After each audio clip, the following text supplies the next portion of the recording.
Bonsoir et puis surtout bonjour, puisque ça va se passer demain à toutes et à tous. Ravi de vous retrouver, un peu moins évidemment par rapport au fait de le faire à distance comme ça, forcé et contraint par rapport à des problèmes d'avion. Mais bon, j'espère que j'aurai vraiment le plaisir de tous vous revoir demain quand j'arriverai. Voilà. Alors on va parler de la gestion des troubles accommodatifs. Euh, Par équilibration hémétropique, je vais développer également par entraînement visuel, ce qui n'est pas forcément le plus commun, mais vous allez voir, c'est quelque chose qui est assez simple à gérer avec des moyens qui sont à la portée de tout le monde. Ça, c'est le traditionnel. Déclaration d'absence de conflit d'intérêt, je passe, voilà, ça n'a pas pour l'instant. Ceci est un petit rappel par rapport donc au système ortho et parasympathique. Bien entendu, ça concerne l'accommodation et c'est un sujet sur lequel évidemment on va s'étendre. Deux petites choses à dire, ou deux ou trois du moins. La voie parasympathique, c'est celle donc, qui stimule l'accommodation, alors que la voie sympathique est celle qui permet le relâchement de l'accommodation. Ça se passe pas tout seul, évidemment, comme vous le savez, puisque ça se passe avec le jeu pupillaire. Et donc, c'est quelque chose qui est important également, dont je vous reparlerai un petit peu à la fin pour faire une ouverture avant de faire la conclusion définitive. Alors, l'évaluation subjective de l'amplitude d'accommodation peut se faire de diverses manières. Il y a diverses techniques qui sont connues au plan académique et également au plan clinique. Tout d'abord, le punctum proximum d'accommodation avec la fameuse méthode du push-up qui se fait en mono ou en bino. Bien entendu, et ça restera valable pour tout le reste de ce qui va être dit, le postulat de base, c'est une compensation optimale, donc en vision de loin. Et puis attention également, quand on fait les tests au plan clinique, d'avoir un éclairage normal, parce que si on a trop d'intensité, bah, ça va jouer effectivement sur la taille pupillaire et la profondeur champ, etc. Donc du coup, ça ne sera pas une véritable mesure, du moins, ça sera un petit peu faussé par trop d'éclairage. Et puis à l'opposé, si on n'a pas assez, ça ne marchera pas non plus. Une autre technique également, qui est l'addition de concaves. Alors, c'est peut-être un petit peu plus à dire par rapport, comment dire, à l'enseignement. C'est peut-être pas forcément la méthode que l'on va utiliser au plan clinique. Mais bon, chaque clinicien peut avoir donc ses préférences.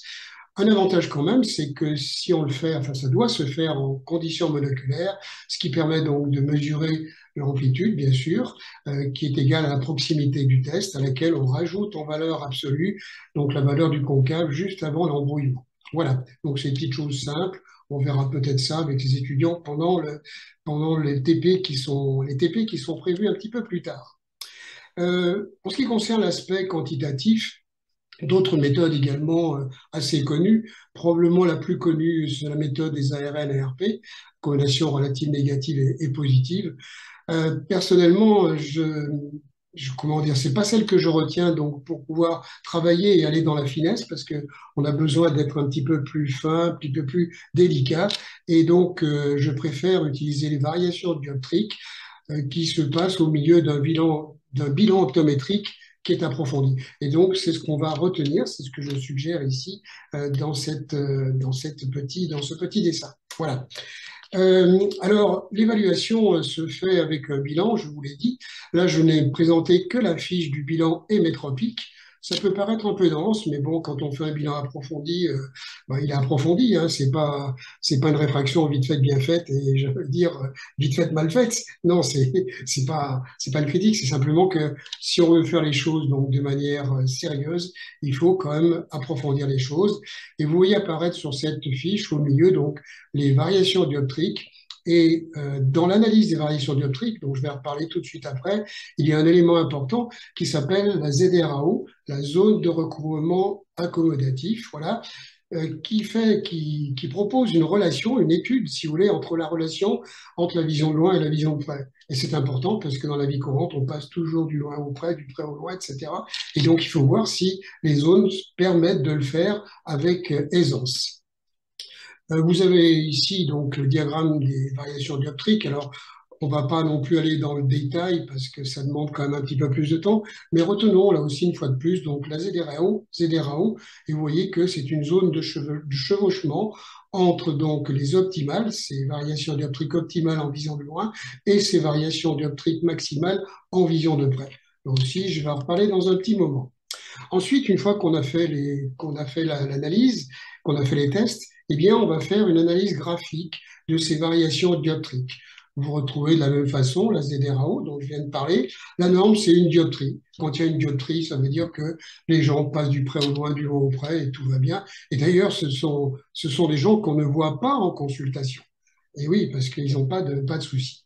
Ce qui est à retenir, là, c'est le fait que, c'est pour ça que j'ai utilisé le panneau danger, c'est une ZRAO qui devient embêtante lorsqu'elle, bien sûr, elle diminue, donc elle est inférieure à une dioptrie.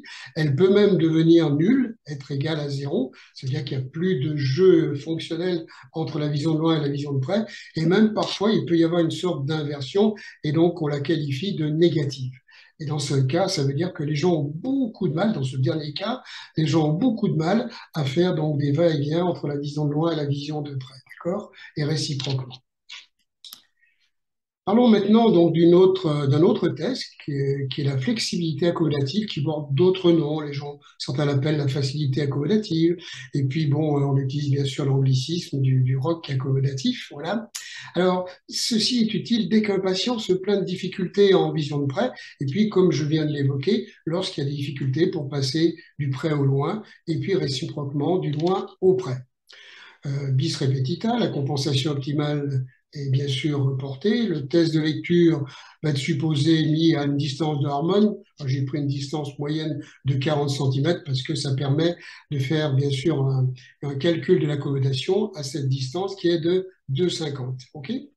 Vous voyez en bas, la dernière phrase, le test ne s'adresse pas à un presbyte confirmé, bien entendu. Alors, pour faire ce test, on a besoin d'un petit matériel qui est un face à retournement, plus ou moins de dioptrie. On passe d'abord donc le plus de dioptrie, ce qui veut dire que la demande accommodative donc, est un petit peu plus faible, elle est soulagée de 2 dioptries, donc au lieu de 2,50, il n'y a plus que 0,50 à mettre en jeu. Et puis ensuite, on retourne le face et donc on passe donc sur les deux yeux un verre de -2. Et à ce moment-là, la demande accommodative augmente et donc elle augmente de 2 dioptries plus 2,50, c'est-à-dire de 4,50. Ah oui, que dans un premier cas, l'accommodation, bien sûr, est soulagée. Et dans le deuxième cas, on la travaille, hein, d'accord, on lui demande de faire beaucoup plus et donc en surcharge. OK? Quand on fait ce test-là, on ne se contente pas de le faire avec le +2 puis après le -2. Ensuite, on fait retourner le face. Chaque fois que le sujet nous dit que c'est net, on lui demande donc de retourner. Et chaque fois une fois qu'il a retourné du plus et du moins, ceci constitue un cycle et on va compter le nombre de cycles. En général, on le compte par minute pour voir comment justement le sujet a la facilité, la flexibilité pour pouvoir changer, jouer avec son accommodation. Quand je dis jouer, bien évidemment, ça se passe à son insu. Alors, le test peut se fait classiquement en conditions binoculaires. Il peut se faire avec ou sans antisuppressif, parce qu'il est toujours intéressant également de s'assurer qu'il n'y ait pas de suppression. Lorsqu'il y a une suppression, ça veut dire qu'on travaille peut-être un peu dans le vide, ou du moins, c'est comme si on faisait un test monoculaire. Mais en général, donc, on ne fait le test monoculaire que si il y a donc un échec au test binoculaire. Ce test permet de voir la facilité de dissociation entre l'accommodation et la convergence. Alors là, ça mérite une petite parenthèse parce qu'évidemment, on s'est tourné vers l'accommodation, mais il y a toujours en filigrane, il y a toujours derrière, ou en accompagnement, si vous voulez, la convergence. Et ça sera le cas pour tout ce qu'on va décrire donc dans cette présentation. OK? Passons maintenant au test moléculaire, c'est-à-dire, je l'ai dit, s'il y a échec en binoculaire, eh bien, on peut le faire en moléculaire. Alors, l'avantage, c'est que là, on va vraiment tester la condition accommodative et il n'y aura pas entre guillemets, de pollution avec la convergence. On s'affranchit de la convergence.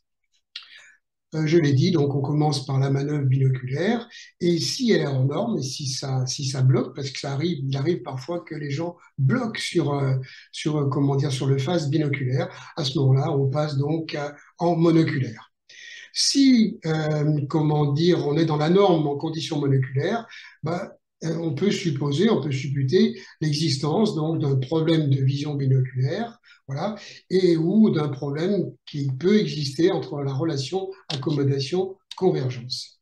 Si on est en norme en mono, à ce moment-là, ça veut dire que on a mis en évidence, on a mis le doigt sur une véritable inertie accommodative. Et là, on verra que c'est pas facile de débloquer une telle situation, mais il y a peut-être des petites astuces. Et à la fin du diaporama, je vous l'ai dit, je vous donnerai une ouverture pour pouvoir aider dans ces cas qui sont quand même un petit peu, comme on dit en langage moderne, un peu galères.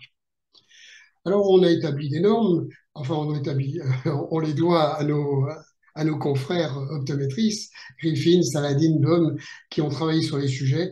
Et donc, vous avez les normes ici que je ne vais pas détailler, mais ça vous montre quand même que un sujet qui est normalement constitué, qui n'a pas de problème accommodatif, est capable de faire 13 cycles, plus ou moins 4, comme ça, en l'espace d'une minute. Donc, ça veut dire qu'il y a quand même une véritable flexibilité, une véritable souplesse. OK?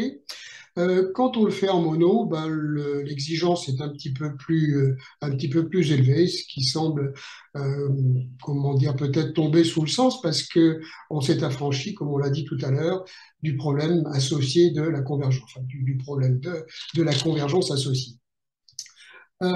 Le nota bene, qui est en gras comme ça, est fait pour attirer l'attention et dire que, bien sûr, on va compter le nombre de cycles, mais ce qui est aussi intéressant, et ça c'est la finesse de l'observation donc du travail donc d'optométriste, c'est de regarder donc le temps nécessaire lorsqu'on change et qu'on passe du convexe, donc on provoque le relâchement, vers le concave. Et on verra avec des gens qui sont comment dire, des problèmes accommodatifs ou des accommodations qui sont un petit peu poussives, que les temps ne sont pas du tout identiques. Et là, ça, c'est un indice, évidemment, par rapport à la capacité de relâcher ou de mobiliser. Encore plus simple, j'ai envie de dire, mais bon, ça n'enlève rien au mérite de notre confrère également, obstéteur, pour calculer la composition maximale, qu'on appelle Amax. Alors, il y a des formules d'approximation. On va retenir donc la formule d'accommodation minimale, je vais vous dire pourquoi après, qui est 15 moins le quart de l'âge. Ça, tout le monde s'en souvient, c'est facile. Alors, pourquoi c'est celle qu'il faut retenir?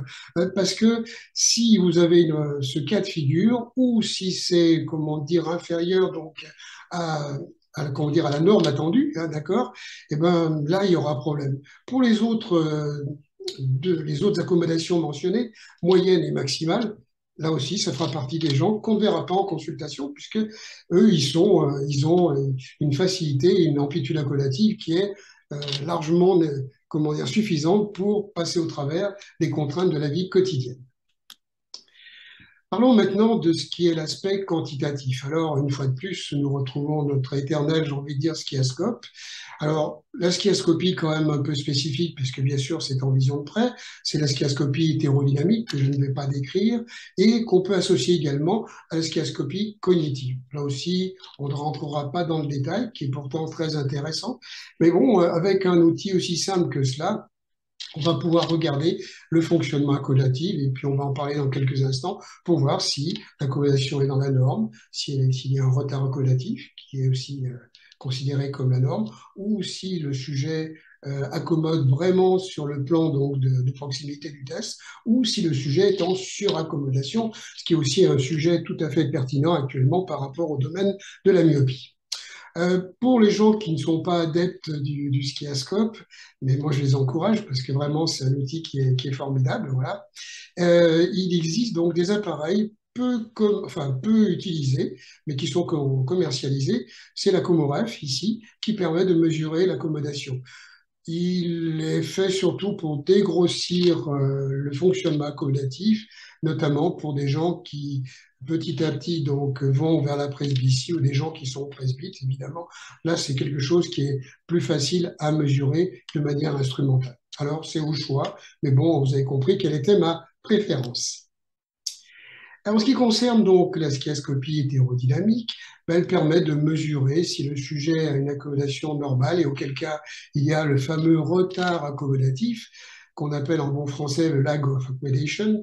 Bon, c'est un anglicisme qui est connu en optométrie et que dont tout le monde se sert. Voilà, ça fait partie du jargon. Vous savez que on n'accommode pas sur le plan du test quand tout va bien, quand tout fonctionne bien. On accommode légèrement en arrière et c'est pour ça que vous avez une valeur donc comment dire, de retard accommodatif qui est de l'ordre de 0,50 à 0,75. On sait également que la demande visuelle, lorsqu'elle est plus intense, fait qu'il y a une accommodation mise en jeu qui est un petit peu plus forte. Et à ce moment-là, donc, comment dire, l'accommodation est en accord, en correspondance avec la proximité du test. Si on en est là, et ça arrive bien sûr dans la vie courante lorsqu'on travaille longtemps, lorsqu'on est exposé à beaucoup comment dire, de lectures, de choses à faire avec le numérique, bon, on va dire que ça va marcher. Dernière ligne, lorsque la myopie est déclarée et devient évolutive, eh bien, on se rend compte que le lag a une tendance plus importante que la norme. Ce qui est à dire également, mais qui n'est pas développé, qui a déjà été développé dans d'autres présentations, c'est le fait que au tout début, et notamment donc chez le myope, le pseudo-myope, on a une condition donc qui est différente parce qu'à ce moment-là, il y a un lead, une augmentation donc de cette accommodation qui se place entre donc les yeux et le plan de proximité. Alors, j'ai un petit peu anticipé puisque je vous parle maintenant donc du lead. À ce moment-là, l'accommodation est supérieure à la demande et à la proximité. Donc, ce fameux lead of accommodation, là aussi, c'est le jargon donc dans notre métier, eh bien une suraccommodation. Alors, on la constate et le patient a du mal à la relâcher lorsque, bien sûr, il le fait en permanence, lorsqu'il a tendance éventuellement, et c'est le cas aussi, à rapprocher, à avoir donc un réflexe visio-postural qui est beaucoup plus proche que normalement la distance donc de Harmon. Et bien à ce moment-là, c'est là que peut se manifester la fameuse pseudo-myopie.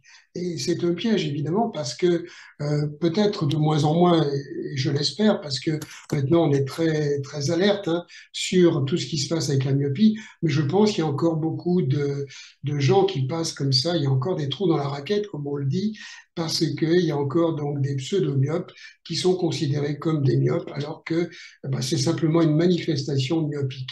Alors, dans ce cas-là, on a donc ce que j'appelle une MAPI VP, pour le dire en français. C'est la myopie anormale tensionnelle transitoire qui est induite par le travail, par tout ce qui est fait donc en vision de près. Et donc, dans ce cas, on a bien un lead, voilà. Et par opposition à ce que j'ai dit tout à l'heure, où lorsque la myopie est déclarée et continue à évoluer, à ce moment-là, on est plutôt sur du lag. Voici le tableau donc des dysfonctionnements. C'est assez classique également dans les enseignements où on fait le distinguo entre les sur- et les sous-accommodations. Alors pour les suraccommodations, il peut y avoir des spasmes, les excès accommodatifs, intermittents, et puis il y a le fameux lien également avec l'insuffisance de convergence, parce que l'insuffisance de convergence, ce n'est pas le sujet, mais quand on parle de vision binoculaire, c'est un sujet majeur parce que on en trouve énormément. Dans ces cas-là, la PSC, la prise en charge, peut être une addition donc convexe, même en cas de lead. Ça se discute, mais c'est pas trop une controverse, c'est plutôt une discussion qui est intéressante d'ailleurs. Si on est en excès avec un lien donc de vision binoculaire, de problème de vision binoculaire, l'insuffisance de convergence, il est parfois, enfin, il est même d'abord prioritaire de faire un entraînement visio-moteur qui va travailler sur cette insuffisance de convergence et qui permettra également après d'aller vers l'accommodation, puis bien sûr le lien qu'il y a entre les deux, forcément, pour pouvoir améliorer la situation. En ce qui concerne les sous-accommodations, il y a la fatigue. Alors, on parle beaucoup de fatigue visuelle actuellement. J'y reviendrai également dans un petit moment avec ce qui est proposé donc en termes de compensation avec les verres de nos amis les verriers. Et puis, il y a l'insuffisance d'accommodation qui est assez fréquente. Voilà. Alors, comme je vous l'ai dit tout à l'heure, la norme de référence, c'est 15 moins le quart de l'âge. OK. Ah, pardon, OK. Voilà, j'avais un petit icône qui était là, je l'ai enlevé. Et donc, dans ce cas-là, l'entraînement visuel est également intéressant. Et puis, l'addition convexe. J'ai rajouté également, ça c'est moins académique, mais c'est tout à fait d'actualité parce que c'est un sujet dont on parle beaucoup, c'est les gens qui souffrent de syndrome visuel post-traumatique pour lesquels un entraînement visuel est toujours le bienvenu. Et on peut même y ajouter également ce qu'on appelle donc la syntonie.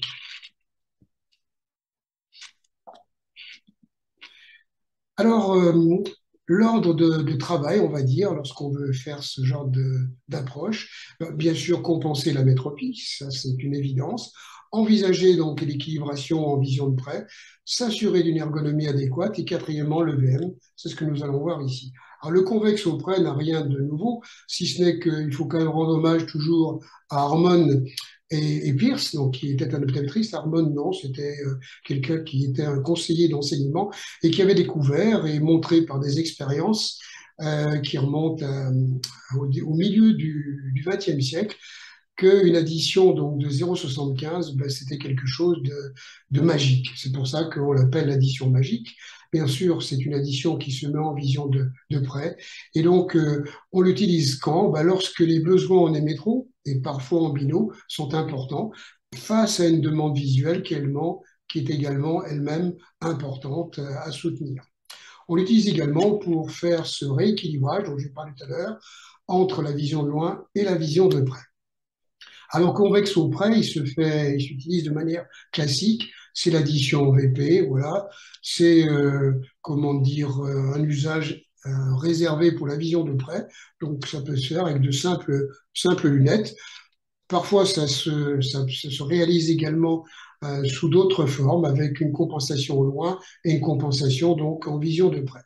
De manière plus contemporaine, c'est la droite donc de la diapo, mais il y a les fameux verres antifatigue. Enfin, il existait un verre antifatigue qui était bien connu, avec une addition de 0,60. Alors les chiffres peuvent peut-être faire réfléchir, mais vous allez voir qu'ils sont intéressants une fois que j'aurai fait le commentaire complet.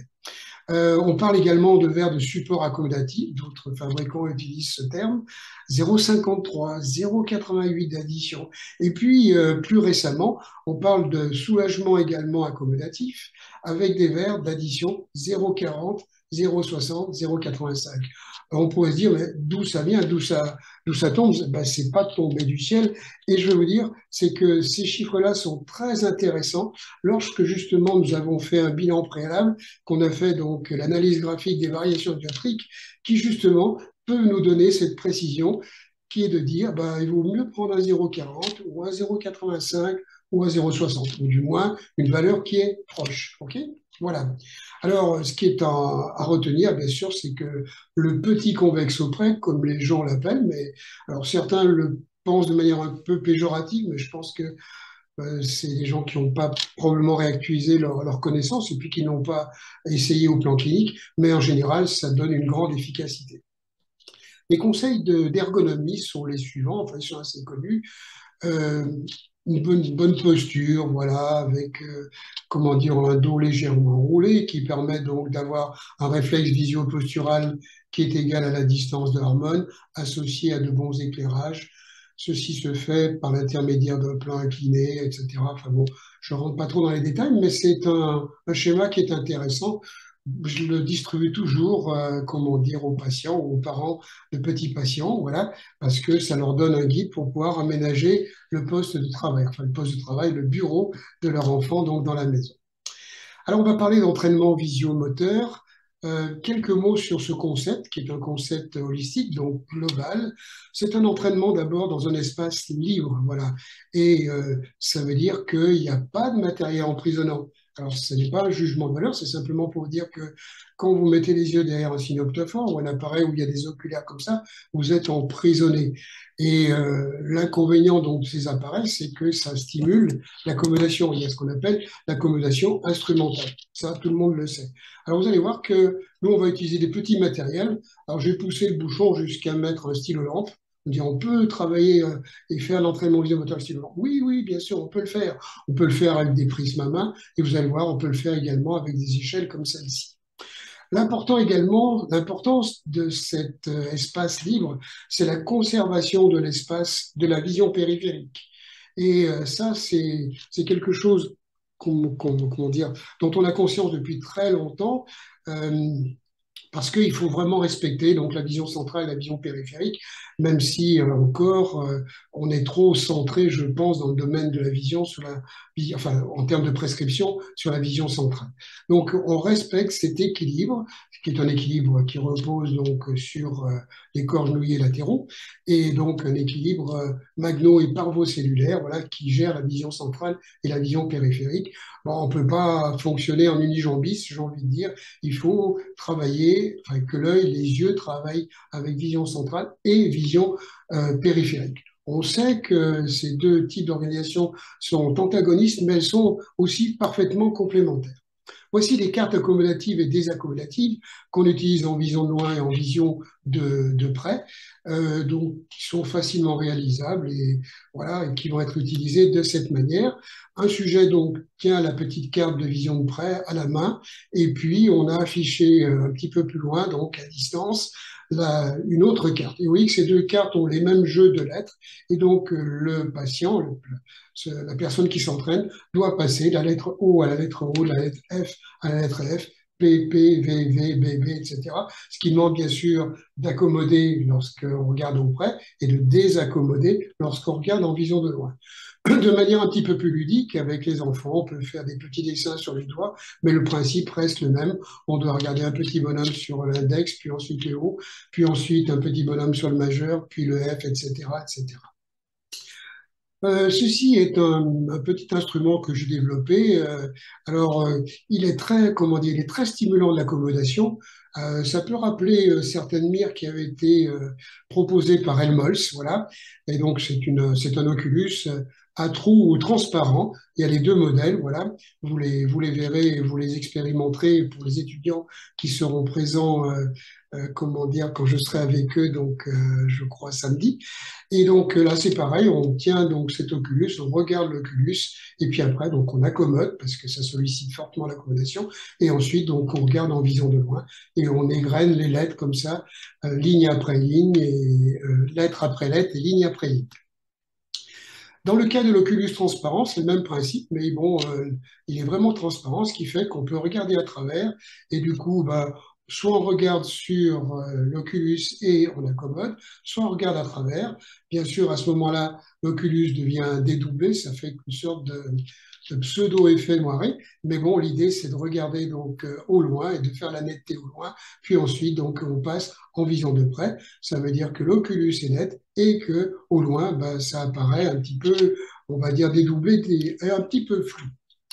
Ceci vous montre donc le but de cet entraînement entre la vision de loin et la vision de près. Et vous voyez que c'est assez exigeant, enfin du moins un système qui est bien rodé, qui est bien huilé, bien entraîné, sera capable donc de faire un nombre de cycles conséquents comme ça en l'espace d'une minute.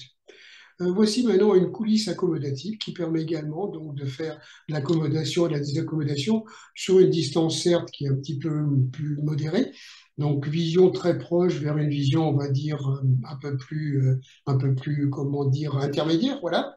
Mais ça permet également donc de travailler. Voilà, c'est un petit peu comme si on faisait du trombone en quelque sorte, hein, en avançant et en reculant, donc les tests qui sont à lire. Euh, Ceci est intéressant également de la même manière pour travailler la flexibilité accommodative.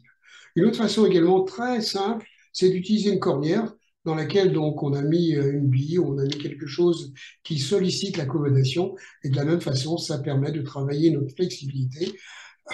De plus, la convergence et également les réserves fusionnelles. Là aussi, j'ai amené ce petit matériel, donc on pourra jouer avec.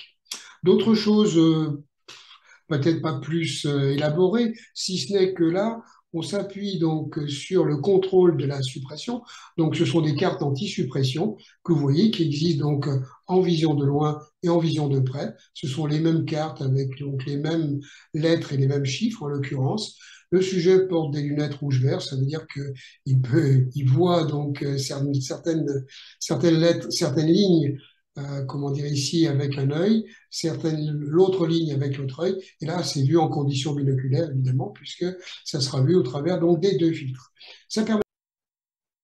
Alors après cette petite interruption technique, je crois que j'étais en train de vous parler de ces cartes anti-suppression et je n'ai pas commenté toute la diapo, je pense, et notamment donc la dernière phase qui stipule qu'on entraîne l'éduction. Mais bien sûr, chaque fois qu'on fait ce type de travail, comme je l'ai dit tout à l'heure, il est difficile de dissocier la commotion de la convergence. Donc, on fait également quelque chose au niveau donc, des déductions ou convergence fusionnelle, si vous préférez ce terme-là. Autre, pardon, Autre possibilité d'entraînement visuel, vous voyez qu'on revient aux faces à retournement et donc on voit le petit bonhomme ici qui est en train de s'entraîner. Vous avez également donc le but à atteindre pour cette flexibilité accommodative, que ce soit donc en mono ou en bino. Et bon, c'est quelque chose qui est tout à fait réalisable une fois que on a tout mis en place. On retrouve également, vous le voyez sur le dessin de gauche, donc le bon positionnement, enfin du moins un positionnement ergonomique qui facilite les choses avec entre autres donc le plan incliné et une posture de dos légèrement enroulée qui permet donc de mettre en harmonie la distance donc réflexe visio-postural et la distance de harmone. On peut travailler également de la même manière, toujours avec un face à retournement, en y ajoutant donc des lunettes rouge-vert, plus donc ce qu'on appelle des barres de lecture, bar reading, comme il est dit en anglais, et dans le jargon également optométriste. Donc tout ça nous permet également de travailler en s'assurant qu'il n'y ait pas de suppression majeure au niveau donc ce qu'on est en train de réaliser, suppression centrale, bien entendu. Euh, En comparant donc les tableaux, on s'aperçoit qu'effectivement les chiffres ne sont pas les mêmes. Et donc le fait d'utiliser des lunettes rouge-vert plus ces bandes de lecture rouge et verte, enfin ces filtres rouge et vert, ralentit donc le processus. Mais bon, c'est pas un problème. Il faut simplement savoir que on doit avoir moins d'exigences en termes de résultats que quand on le fait donc sans ces artifices. Pour terminer, quelques diapos donc toujours d'entraînement visuel, qui sont des exemples d'exercices complémentaires lorsqu'on a notamment, j'ai pris comment dire, ce cas bien sûr avec l'insuffisance de convergence. Alors, pour travailler, enfin avant de travailler donc l'accommodation, on va travailler la motricité bien sûr pour pouvoir améliorer cette problématique d'insuffisance de convergence. On va repartir sur ce qu'on appelle les motricités réflexes de base, de compensation et version. Donc, vous avez des petits dessins ici qui vous montrent qu'on le fait de manière très, très basique, hein, une fois de plus, à plat dos, à plat ventre, etc. Puis, on va travailler donc un cran au-dessus, les fixations sautées, puis également les balles de Marsden. C'est une balle qu'on peut faire balader donc, dans diverses directionnalités, y compris de manière circulaire et également autour de la tête. Sur ces balles, en général, il y a comment dire, il y a des petits signes, enfin, ça peut être des chiffres, des lettres, des petits dessins, selon l'âge donc du patient qu'on est en train d'entraîner, ce qui permet bien sûr de conserver et de s'assurer d'une bonne accommodation. Un autre exemple également en cas d'insuffisance de convergence, la cordelette de Brock, c'est vraiment quelque chose de très très très simple. Voilà, c'est une petite corde avec des petites boules et donc on va on va éloigner les boules, une très près, une un petit peu plus loin et puis une autre encore un petit peu plus loin. Et on va demander au sujet de regarder alternativement la première boule, c'est le cas ici. Donc s'il regarde celle-là, ben, en arrière-plan, il verra deux boules jaunes et deux boules rouges ici, en diplopie homonyme. Si ensuite on demande donc au patient de regarder la boule jaune qui est au centre, eh bien il verra les deux premières également, enfin la première qui va se dédoubler en diplopie croisée et les autres qui sont un petit peu plus éloignés, les boules rouges, se verront de manière diplopique homonyme. Et enfin, troisième temps, on va demander au patient de regarder donc la boule rouge et bien sûr les boules qui sont en avant, les jaunes et les bleus seront vus également de manière dédoublée. Une petite chose qui est pas un clin d'œil, mais qui est quand même intéressant parce que dans tout ce que je vous ai montré rapidement, certes, mais euh, il y a des fois où on n'arrive pas à avoir de bons résultats, où on se casse les dents. Il faut parler de ce qui marche et également de ce qui ne marche pas. Et donc, on a des cas où les gens sont réfractaires à tout type d'entraînement. Alors, on parle de plus en plus maintenant donc, de la syntonique, de l'optométrie syntonique. C'est quoi en fait, et de manière simple, puisque je ne rentrerai pas non plus dans le détail, c'est d'utiliser la lumière visible pour équilibrer le système visuel. Alors, on fait porter donc aux patients en même temps que ces activités, ou parfois on le fait également dans la vie courante, comme ça, pour que c'est une durée d'efficacité un peu plus, d'entraînement un peu plus importante. Et donc, avec des jeux de filtres, alors qui peuvent être carrément, qui sont empruntés au spectre, Et on s'aperçoit que, enfin, ce qu'il faut savoir, c'est que si on met, par exemple, des filtres rouges, d'accord, eh bien, ça va stimuler donc le sympathique, si on a besoin donc de le stimuler. Si on met un filtre violet, ben, à ce moment-là, ça va stimuler le parasympathique. En fait, dans l'approche syntonique, c'est un petit peu plus, pas complet, pas compliqué, mais complexe parce qu'il y a des mélanges de filtres qui sont un petit peu plus subtils. Mais j'espère que j'aurai l'occasion de vous en reparler un petit peu plus tard, on ne sait jamais. L'idée, c'est de dire qu'est-ce qu'on peut faire pour nous aider lorsqu'on est sur des cas comme ça qui sont très difficiles et où on n'arrive pas au résultat escompté. Alors, on peut rajouter donc ces filtres-là en même temps qu'on fait les activités. Et je le disais également, les faire porter pendant 20 minutes, une demi-heure par jour. J'ai pris simplement un exemple, le filtre rouge, voilà, qui va être un stimulateur, comme on l'a écrit un petit peu plus haut ici par rapport donc, au sympathique. Et donc, si on a affaire à ce cas qui est vraiment embêtant hein, et empoisonnant, qui est l'inertie d'accommodation, eh bien, ça peut aider. Ok. Là aussi, j'espère que j'aurai un petit peu plus de choses à raconter parce que j'avoue que c'est quelque chose qui est nouveau pour moi, mais bon, je suis ça et je le pratique avec intérêt. Voilà. Ça c'est moins amusant, mais nous avons perdu deux collègues français, André et Philippe. Il y en a un, il y a un quadrimestre et l'autre, il y a une semaine, il y a un mois, pardon, de manière brutale en plus. Et donc, c'est un petit coup de chapeau rapidement que je me permets de faire. Je vous remercie pour votre écoute et puis à vous de jouer. Et pour certains d'entre vous, je pense qu'on va jouer ensemble samedi avec ce genre d'activité. Je reste, enfin normalement, je devrais répondre à vos questions. Peut-être le ferai-je demain quand j'arriverai, si toutefois on a l'opportunité de le faire, le temps également de le faire. Enfin, pour terminer, bien sûr, tous mes remerciements aux organisateurs, voilà, parce que